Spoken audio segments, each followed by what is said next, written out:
Est-ce que les personnes passionnées ne seraient juste pas des personnes ayant un style d'attachement insécure?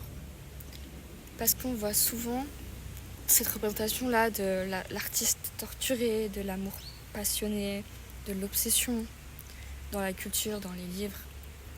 Et j'ai pensé à ça en voyant la vidéo, comment s'appelle déjà, Louise, sur YouTube, qui interviewait une écrivaine qui parle beaucoup d'amour, de son vécu, de son côté obsessionnel dans ses relations passionnelles.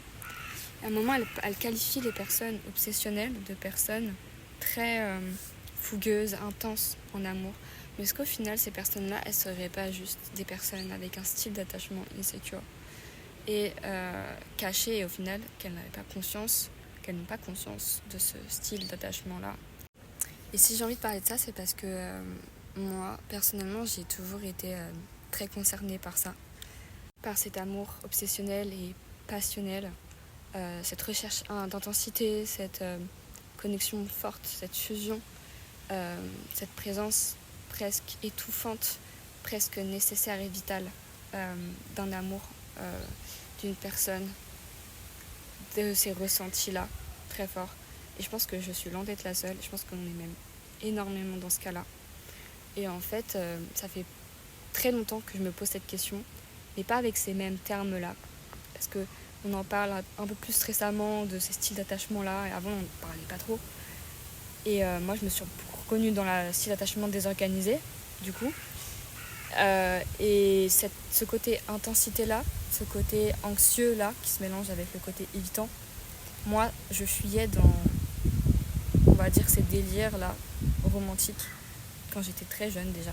Et en fait, bien évidemment, j'ai toujours, en grandissant surtout, toujours cherché à comprendre ça, parce que je suis quelqu'un qui aime comprendre les choses, et j'ai posé des mots dessus, des termes psychologiques, bien évidemment, mais en y réfléchissant bien, avec ces termes-là qu'on utilise dorénavant davantage, avec les termes style d'attachement, tout ça, là me vient la réflexion de me dire,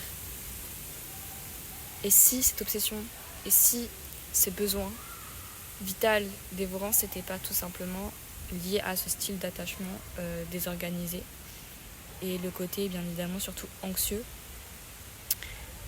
et qu'en fait en réalité c'est vraiment, ça pourrait vraiment être la clé de compréhension de pourquoi tant de personnes souffrent de ce style d'attachement là, de ces styles d'attachement là, insécure du coup, sans vraiment remettre en question tout ce qui se passe en fait en réalité, la profondeur et le problème de fond. Est-ce qu'on n'a pas vraiment un problème de fond dans la représentation des relations amoureuses qu'on nous vend, et est-ce que ça crée pas, est-ce que ça renforce même pas ce style d'attachement anxieux et désorganisé là? Et ça voudrait dire que beaucoup d'artistes aussi sont touchés par ça, bien évidemment. Et en soi, le fait de le comprendre, ça n'enlève pas le fait que ça va pas effacer ça, ça va pas changer cette réalité-là, cette existence-là, bien évidemment, de cette obsession-là. Mais par contre, si j'avais su ça plus tôt, si j'avais compris ça plus tôt moi en tant que jeune personne, moi en tout cas ça m'aurait beaucoup aidé.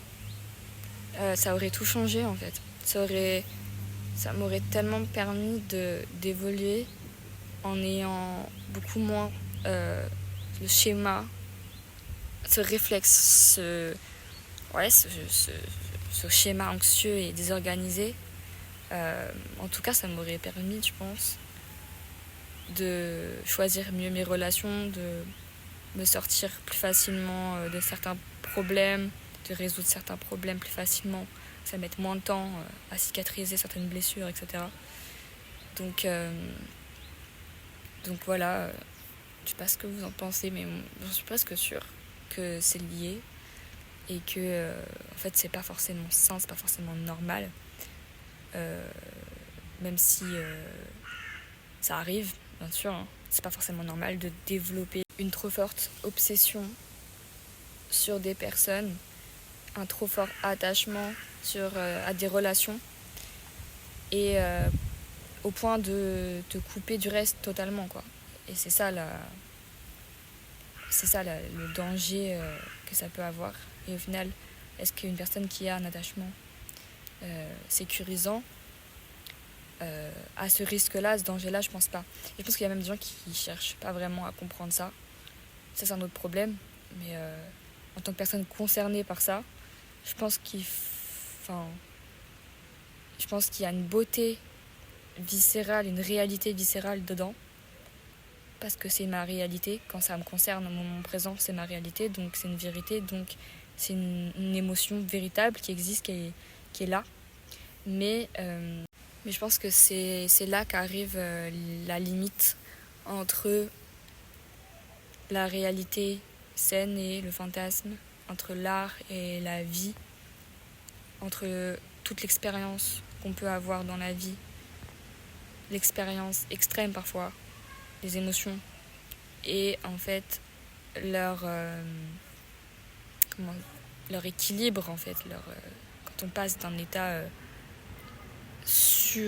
émotionnellement stimulé à la vérité, à la réalité, à l'équilibre, ça peut être très brutal, ça peut être très très brutal.